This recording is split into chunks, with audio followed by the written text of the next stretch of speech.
Hi, everyone. Welcome to this edition of Project Pro's podcast on AI monetization, where we speak with industry, AI, and data leaders on where and how they are seeing business outcomes with AI.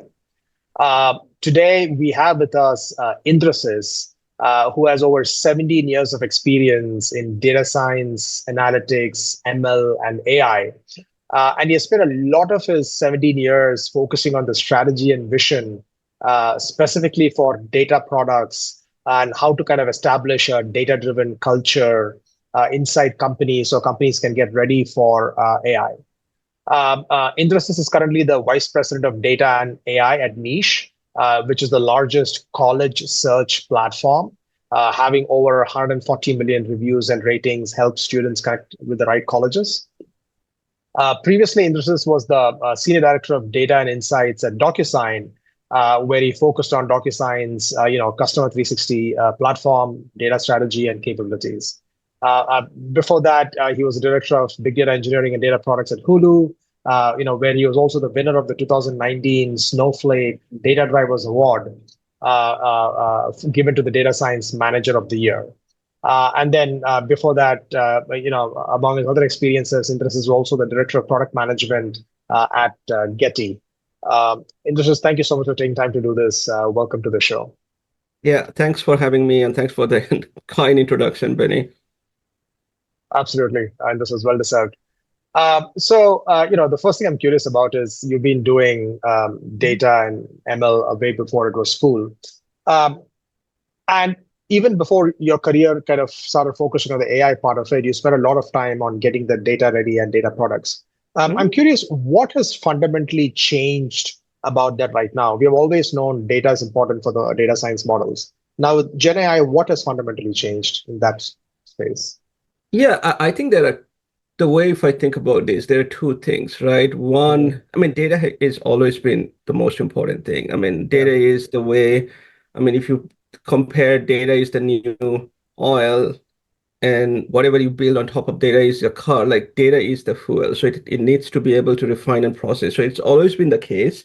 Mhm. I think what changed now in the last 2 years, I think there are a couple of things. One is obviously with the AI coming into age and with all the hype and the expectation, and obviously with the Gen AI, the amount of data that you need in order to build and train some of those models has exponentially changed, right? So that's one part. The second part, obviously, is the expectation of your stakeholder and customer has changed. Mhm. You know, I have never, I've been doing this for 17 years, I think I've heard more in the last 2 years about leaders that do we have an AI strategy, we want to build an AI strategy, what we're going to do than the 15 years previously, which to me, I mean, for a data leaders like me, or people in our board, it poses like a couple of problems. One, obviously means there are a lot more expectation that suddenly tomorrow you actually have an AI model, right? So the time we used to take before to make the what I call it the whole data life cycle, like all the way from actually you acquiring the data, sort of making the data usable, modeling it and all, that life cycle has changed in a way that now you have to accelerate that really, really quickly because your CEO or whoever it is would come and say, Binny, I want this tomorrow, right? Mhm. Which Mhm. poses a really big challenge for data team because most places the data is not ready. I mean, we have the same problem that we had before, but sometimes now it's even more because the amount of data that we're generating across all the different services in a company or wherever is exponentially larger. So you talk about a little bit about data engineering, the whole process of making sure we collecting the right data, cleaning and modeling it. That problem is not easier than what it was before, but now you Mhm. have to do this faster. So that's one.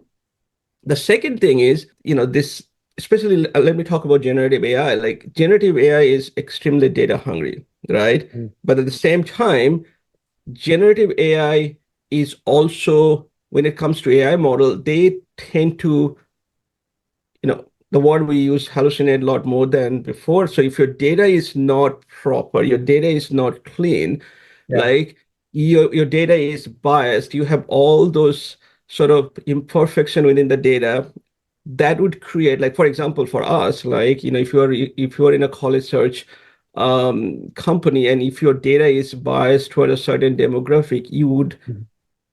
sort of, your output of the product would bias toward this particular demographic, and we don't want to do that. We want to create as unbiased and as equitable and accessible system as possible. So as a data Yeah. leader, so I think the making the data clean, unbiased, and if make sure that we can explain every part of the data ecosystem we talk about is a lot more important than before, because the way GenAI algorithm works, the Gen way, it's not your typical statistical model that you can describe all of it, because the way GenAI works is oftentimes the explainability becomes really hard, Mhm. right? And if you feed it with the bad data, that becomes harder, and obviously you're creating those bias and hallucination that have real impact to your stakeholder or business or customer. I don't know if that makes sense. That makes a lot of sense. Makes a lot of sense, which is the stakes are higher. That there is a lot more push for speed Mhm. in the outcomes, and senior leadership is more actively looking at it right now. And now to help data leaders, like you said, there's a lot of rush to get this done. Yeah. What are some things in terms of tools or practices or processes that are coming up to help you do that faster? Or what would you like to see? So again, I think there are two aspects to all of this. I mean, obviously there Mhm. are a lot more tools and technology that you can use in order to, like, execute something. But at the Mhm. same time, I think what I really want to emphasize, and I was talking to a friend of mine a couple of weeks ago, that as a leader, I think it's important for us to not focus on the tool later, but mostly focus on when you are being asked to do a lot of these things, or when everybody wants to be on the bandwagon, what do you call it? Um, Really ask the question, why are you doing it? Mhm. Right? And you talk a little bit about, AI monetization, and like, I think it's really critical for us to understand, like, what is the output or the outcome or the impact are you expecting from that?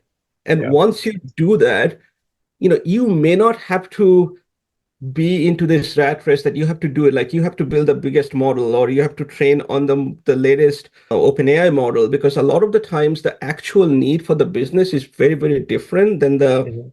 um, than the hype you sort of find yourself, right?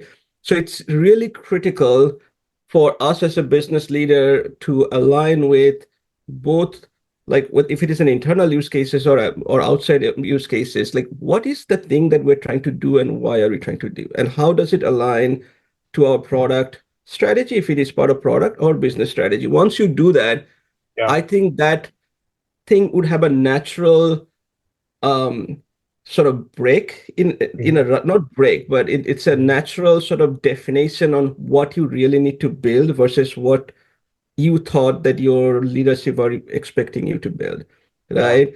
And many times it's a small, like, you can, like, you know, and many times it's not even a GenAI.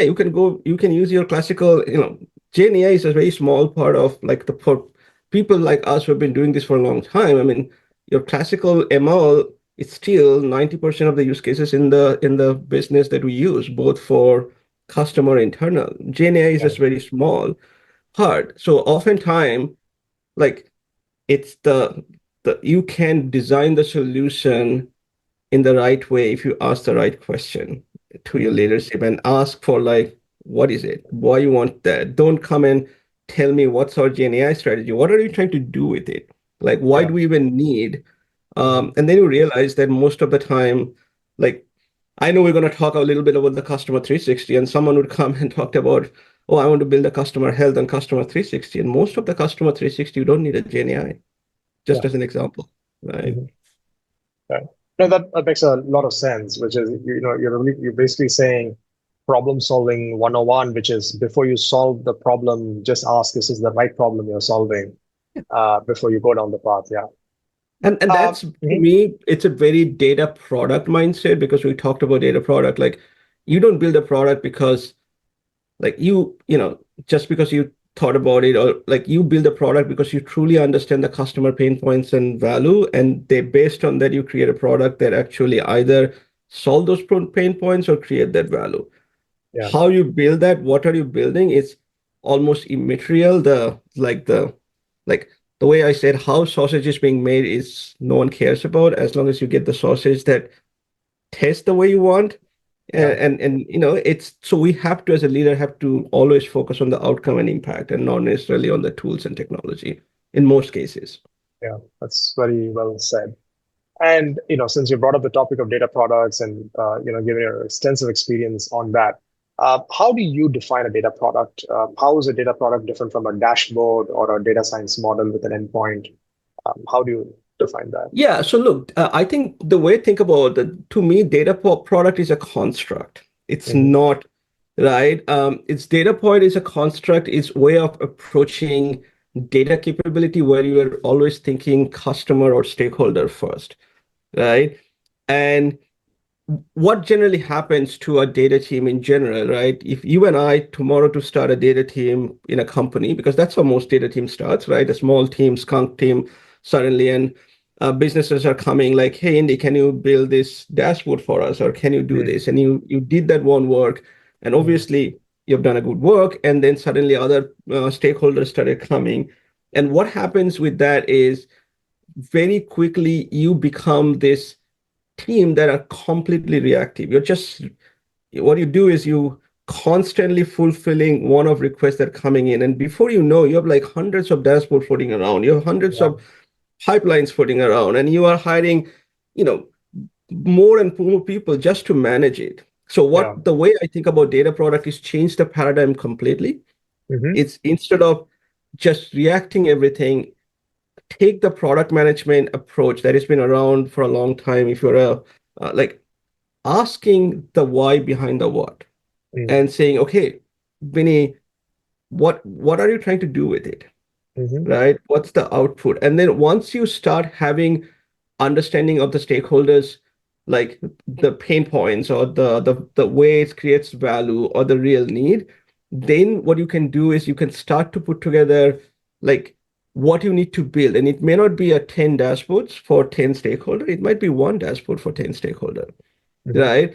And the moment you do that, what happens is um, now you're not managing hundreds of dashboard, you're managing few dashboard. But Yeah. the goal for each of those is each whatever, and I can define the different type of data product. But when you actually build a capability like that, you are putting rigor into that. You're talking about what's the SLA of it, Hmm.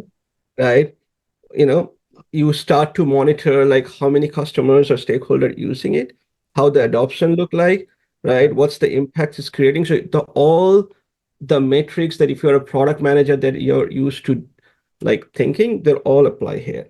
Yeah. So and the way, if you think about data products, data products has multiple different category. Obviously, your dashboard is one type of data products, right? Hmm. Because it's where your customer stakeholders, your models are data products where other teams are interfacing with them and have a defined stakeholder. Yeah. Your APIs are data products because also they have defined stakeholder or customer that are interacting with it, Hmm. right? Your quote unquote data marts and sort of the centralized data asset, it could be your customer 360 data mart or whatever that Yeah. is your data product as Hmm. well, right? Yeah. And even the way you think about it, you can even go down the line. It's like sometimes some of the services you're building, like maybe you're building an ETL service, right? Or even building your own internal telemetry service. Those are your data Yeah. product because other Yeah. teams. So every time's a capability that your data team is building that has well-defined customers, Yeah. right? They're interacting with it. So you are Hmm. thinking about usage, usability, experience, maintainability, and Hmm. scalability. Hmm. And then you build those in a way that you can define all those metrics and you can Hmm. define those. And that's to me is like I don't know if that makes sense. That makes a lot of Uh, sense. I mean, yeah. Yeah. and then if you approach your data organization in a mindset that we're building data products, Hmm. you can. move the whole data organization from being reactive Yeah. to being strategic and proactive. And once Hmm. you do that, that's where you unlock the most value for data. I mean, data is a very strategic pillar for the business. Hmm. But most of the time, what happens is data team becomes very reactive or ad hoc or just taking requests. Yeah. Very Right. And tactical. my job as a data leader is to move the data organization from reactive to proactive. So we are guiding the business where to go and how to go, become an equal partner in the strategic table. And Hmm. you can only do that when you're building your capability that allow you to be more strategic, more scale, and not like constantly trying to be reactive, fixing them or maintaining them. Hmm. No, that's very well said. I think this whole reactive versus proactive, I think that it completely captures the essence of a data product versus, doing ad hoc services every time a request comes in. And in companies, Indrasis, which are at the cutting edge of data products, right? This kind of framework that you mentioned, where you want to measure usage and ROI of these data products, how is that being done? Is there like a single source of truth where all data products are there, where all the you look at the metrics of usage, or is that part of a data catalog today? What happens? So, so there are a couple of things. The way Mhm. in the way I do it, and again, this Yeah. is my approach has been like, first of all, you have to the way you structure your organization and create those engagement model your stakeholder. That's one part. So the way I often do it is um, all the teams that I've ever built has a very strong organization. Part of those is called data product management.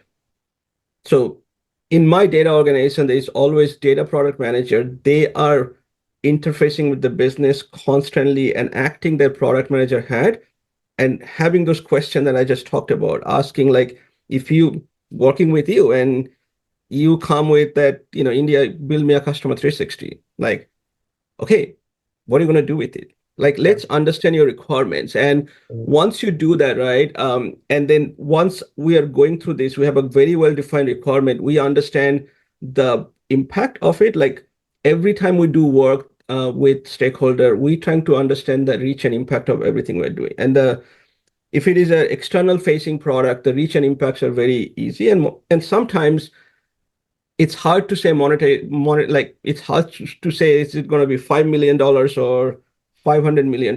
So what we try to do is we try to bucket it. Like, is it under $100,000 impact? Is it $1 million impact? Is it like Mhm. just give us a or how many customer is going to impact? Is it going to Mhm. go to like all the millions of customers we have, or is it so I think that allows you to understand the reach and impact part. So as when we are going through prioritization, we understand what is going to be the value it's going to unlock. Yeah. Part of that monetization part, we also like to talk about the impact from an influence revenue and influence cost saving. Because some of the work that we do as a data team doesn't necessarily always have a top line impact. Some of them do Mhm. have, but Mhm. a lot of them has a bottom line impact. So Mhm. the same type question, like, okay, is it going to help us save $100,000 or two hundred Yeah. thousand dollars? So you have Mhm. a understanding of impact from a monetization perspective either. So that's the job of the product manager. They are working on stakeholders, so we figuring out what we need to build and what's the impact. Then the team comes and try to figure out, is this something that is a new that we have to build, or is an extension of the product we already have?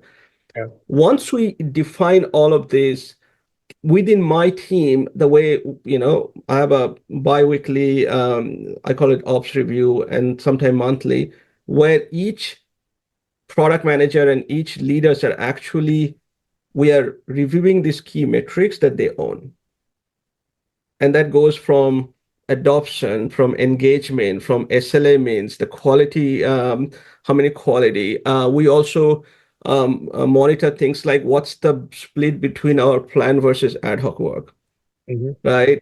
Because right now, when I joined in my new company a year ago, I set a target that by end of the year, we're going to have a 70-30 split between 70, the plan versus ad hoc work.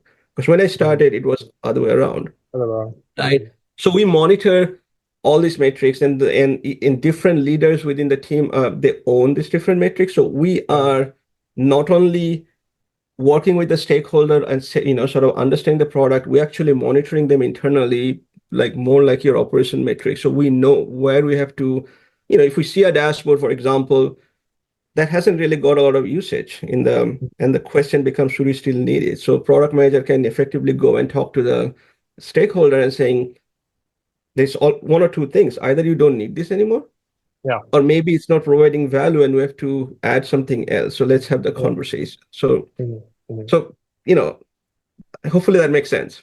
That makes a lot of sense. The process you follow, the way you kind of motivate and kind of enforce this split between ready-made versus ad hoc work makes a lot of sense. Yeah. Yeah. And Yeah. also the other thing I tell my teams, like we're a data organization. We cannot expect others team to be data driven if we are not data driven ourselves. Right. Yeah. Right. So in my organization, generally, I try to be very, very data driven so that we have all these metrics set up. We're regularly monitoring them. Because if we are not doing them, then it's almost disingenuous for us to go and tell stakeholder, like, why are you not data driven? Like, of course, it starts from home, Yeah. right? That makes sense. Yeah. Um, Now, with the staying in the topic of data and with AI applications, right? We've been hearing a lot about knowledge graphs. It would be Mhm. great to hear from you. What did a knowledge graph mean in the pre-Gen AI era? In the current Gen AI era, what role is it playing? Is it very localized or is it a very enterprise-wide knowledge graph? Is this something that you're building? I would love to learn more about that. I mean, I heard when I hear knowledge graph, I hear a lot of different like interpretation of knowledge graph. Mhm. Mhm. So from when you hear knowledge graph, what are you hearing about knowledge graph? Like what? So what I basically hear is as companies build either various co-pilots or various agents or various Mhm, AI apps, they have to feed into like a pool of data. mhm. And that pool of data, ideally for it to make sense, is all interconnected to each other in kind of a vector format Yeah. for it to make sense for the AI. Mhm.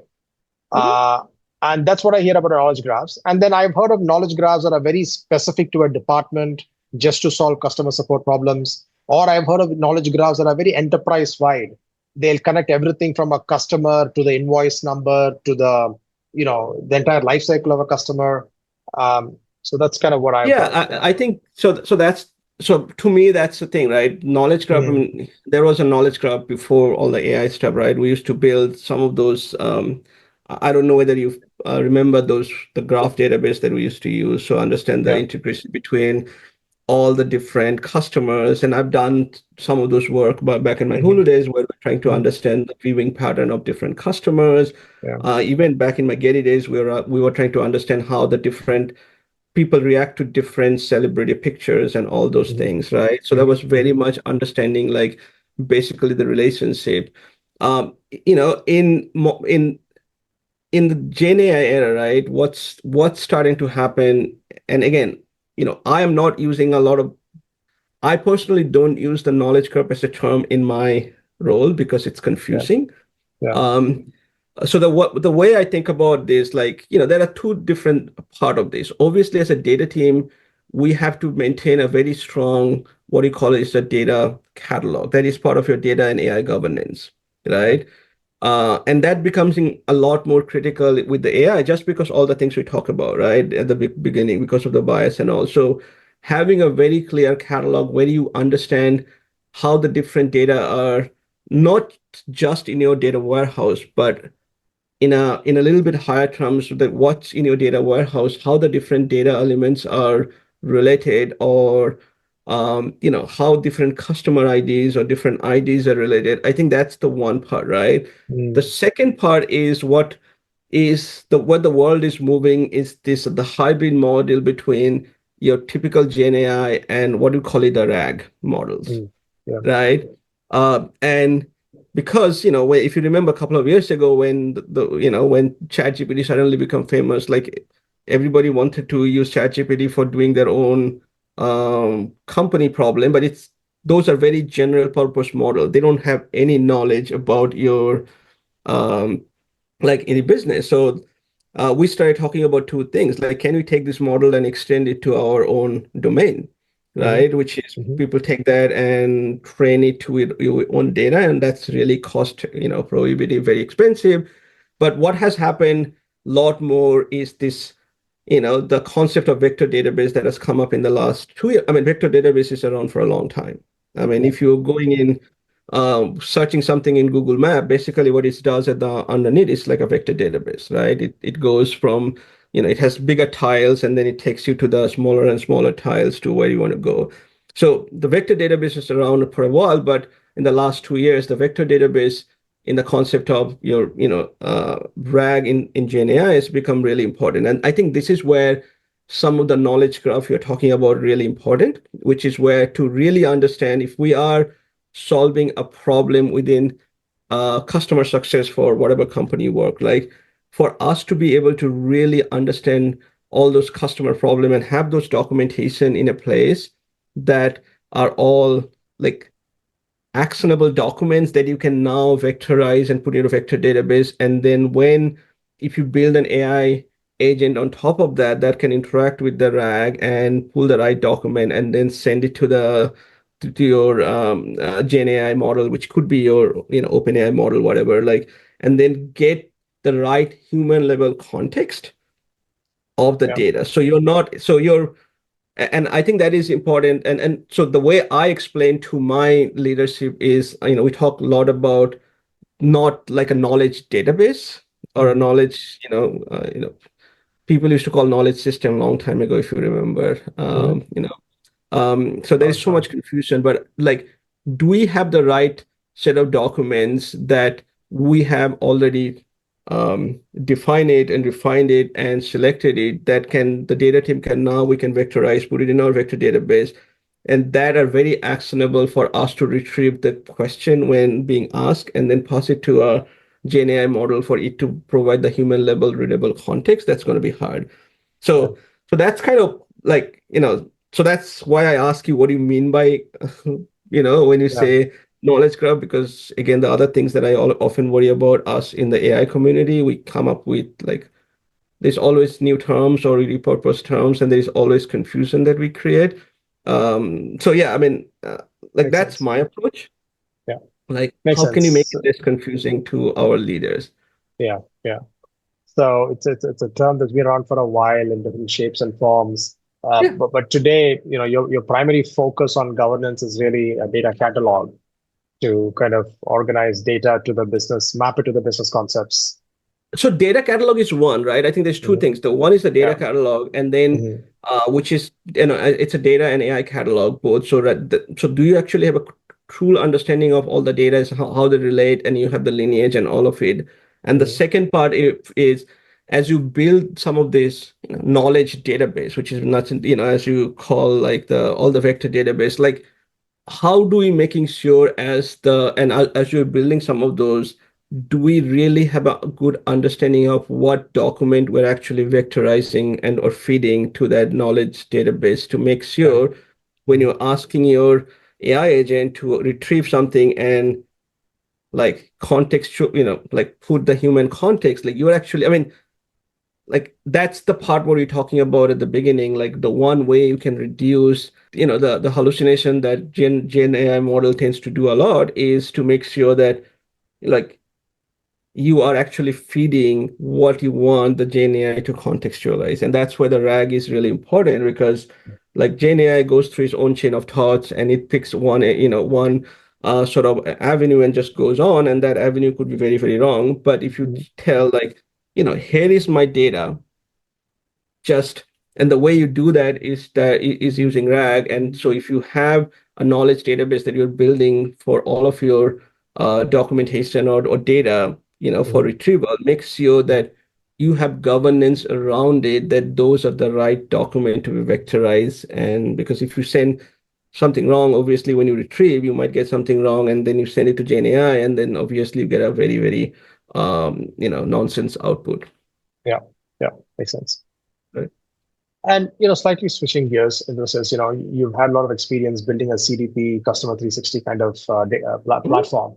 If you can just help us understand, who are the stakeholders for a product like that internally? and what goes into kind of the solution architecture of a platform like that.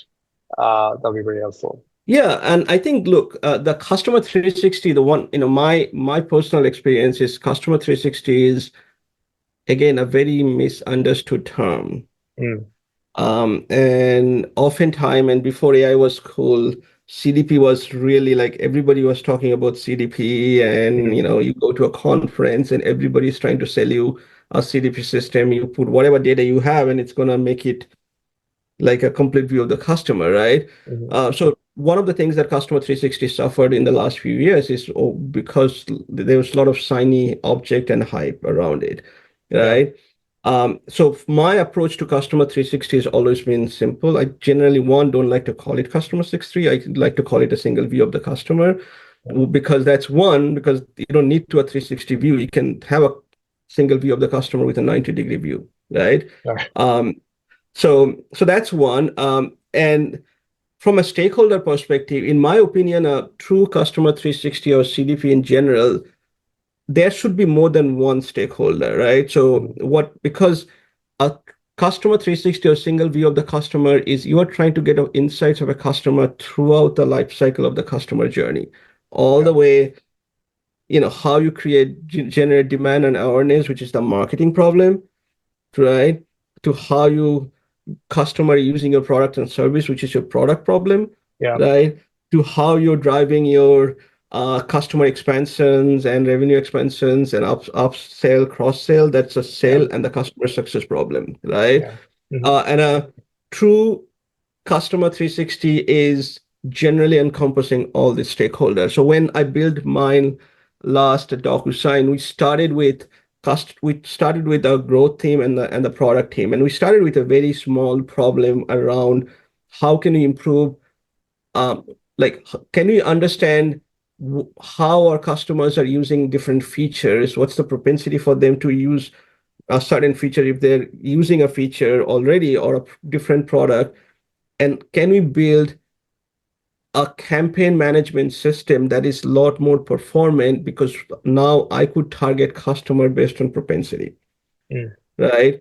And part of that, we started with building a propensity model yeah, and a segmentation model, the intelligent segmentation. And the idea is if you start, think about it as a black box and you have a feature as a product manager, you want to drive the adoption of the feature. You said, I want to drive this particular feature. It's going to give you a set of customer that you should drive the campaign. It's not based on demographic. It's based on very, it's AI and data science driven. So it's very much based on the propensity of them adopting that feature rather than, mm, and on the other side, you can say, I have a set of customer I want to engage with. Can you give us what sort of, what feature should I target? Right. So we started with that, and eventually we expanded it to with the sales team where we wanted to go upsell and cross sell.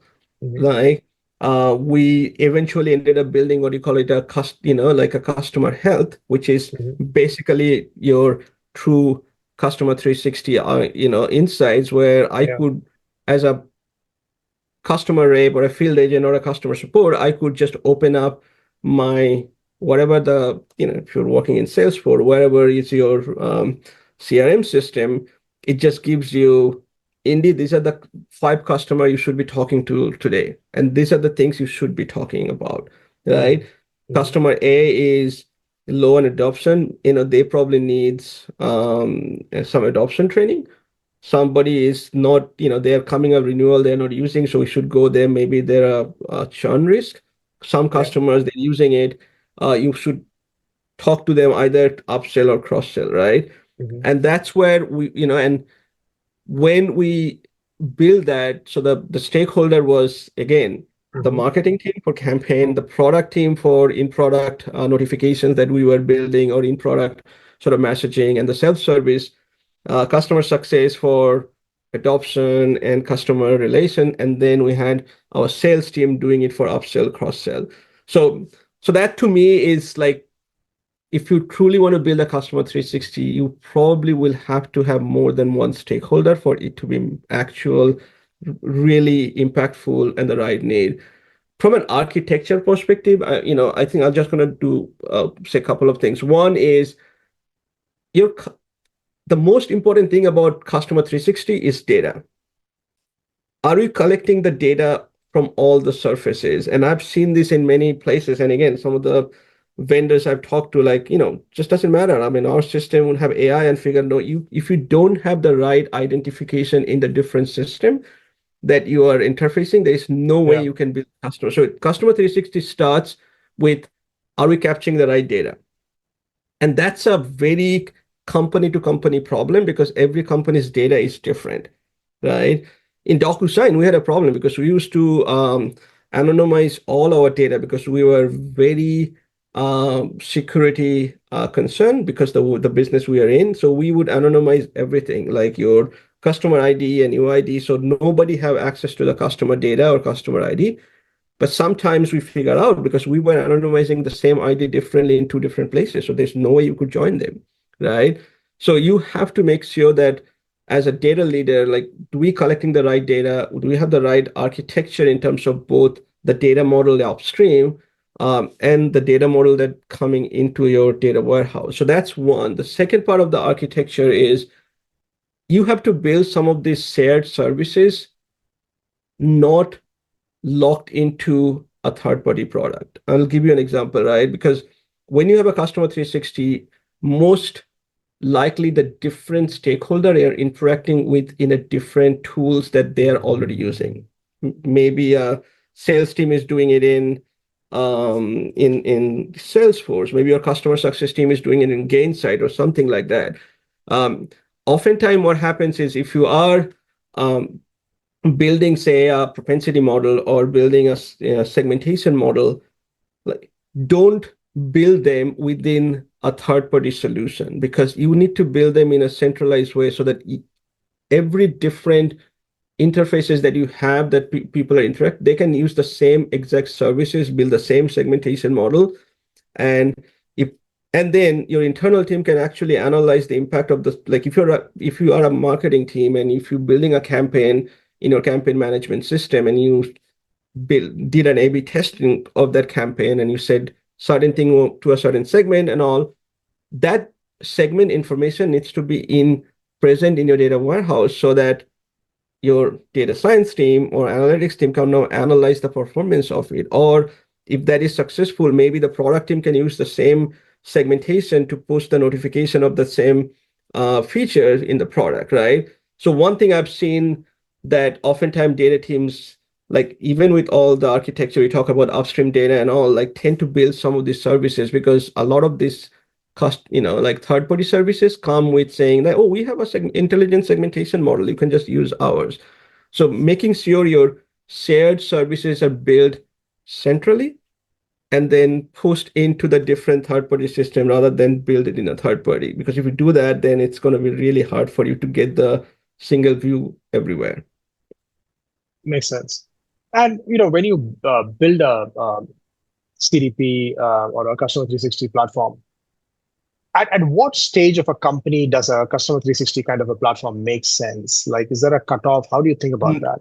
I think every company should need a single view of customer, Mm.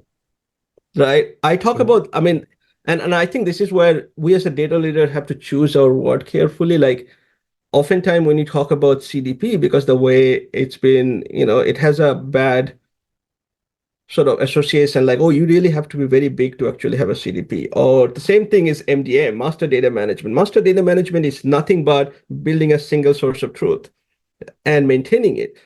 If you are a company that actually either using data for internal and business decision making, you need to think about, do I actually understand the customer journey end to end, right?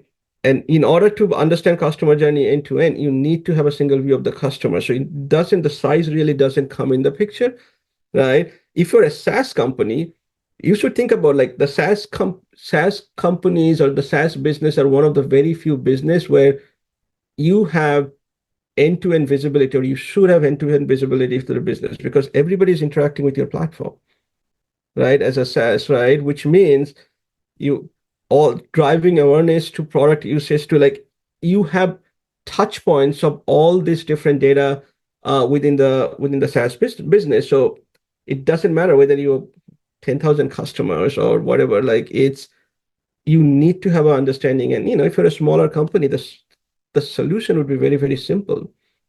Yep. If you're trying That. to do this in Amazon or Mhm. 100,000 employees or like millions of, it's going to be much, much like DocuSign was obviously a lot difficult because we have millions of customers, billions of users versus startup with very small. It's going to be much smaller solution, but it's the construct and an idea rather than a specific technology and tool.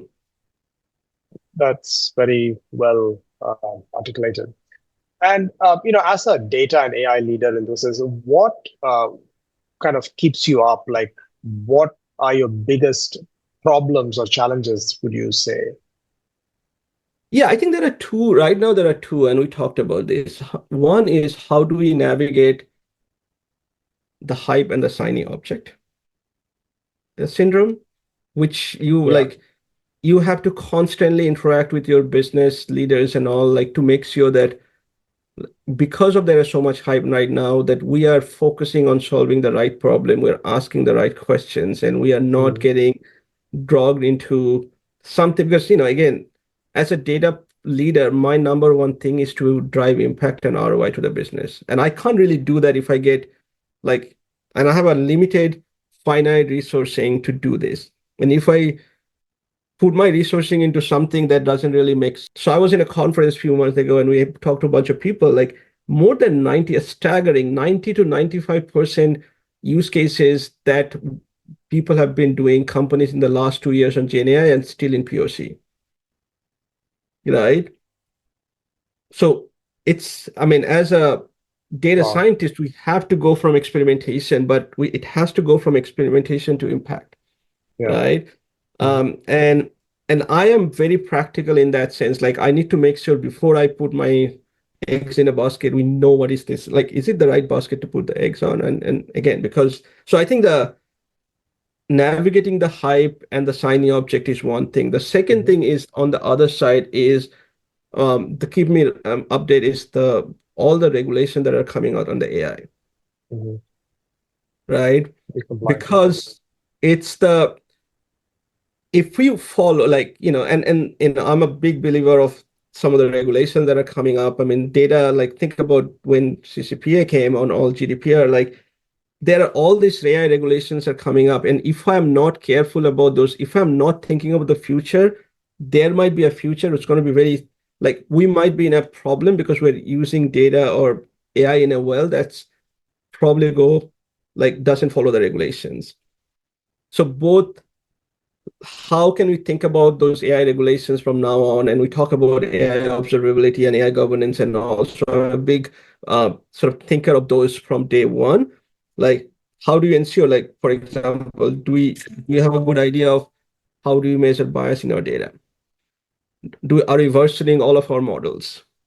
Do we understand like what models are we looking at the drift? Are we looking into like all this? Like, if we don't think about now, it's gonna come back and bite you in the future. And the problem with the regulation because it's changing so rapidly. I mean, there are like thousands of bills right now active being evaluated. Like it's going to be much different world a year from now than it's today, and we have to think about that. Makes sense. So basically, picking the right outcome, high outcome use cases, and making sure they're kind of long-term compliant with Yes, regulations. Yeah. and the privacy, and I think the other thing, the same around the privacy because of some of the tools, and this is the question you asked a little bit earlier, like the tools are a lot more easily accessible to everyone nowadays, Mm. Mhm. right? Which means like it really doesn't stop anybody within your team to just update a bunch of data into OpenAI and ask it a bunch of questions, Yeah. right? Right. So and that's the other part of this thing that AI privacy that's worries me, and I'm very like, how do you make sure that we're not leaking our, I mean, as a company, I mean, DocuSign or Niche, whatever, Yeah. the data is one of our most valuable asset. I don't want to Yeah. get leaked, Yeah. Mhm. right? I don't want all this. LLM to scrape our data, right? Right. And that's the other part that's, I've been very actively working on. How do you prevent any sort of data leakage to external system that once it's gone, we have no control of it. And Hmm. and that is getting extremely hard now because of so easy accessibility of all this. And, I don't also want to go and tell my team, like, you cannot use any of those tools. That's not like we want them to embrace the new technology, but how do we do it in a governed way so that we are thinking about the risk and the impact of those risks. Yeah. Yeah. That makes sense. And just one, the final question in this is, which is more from a talent perspective, right? As you think about building out new use cases in AI and all that, right?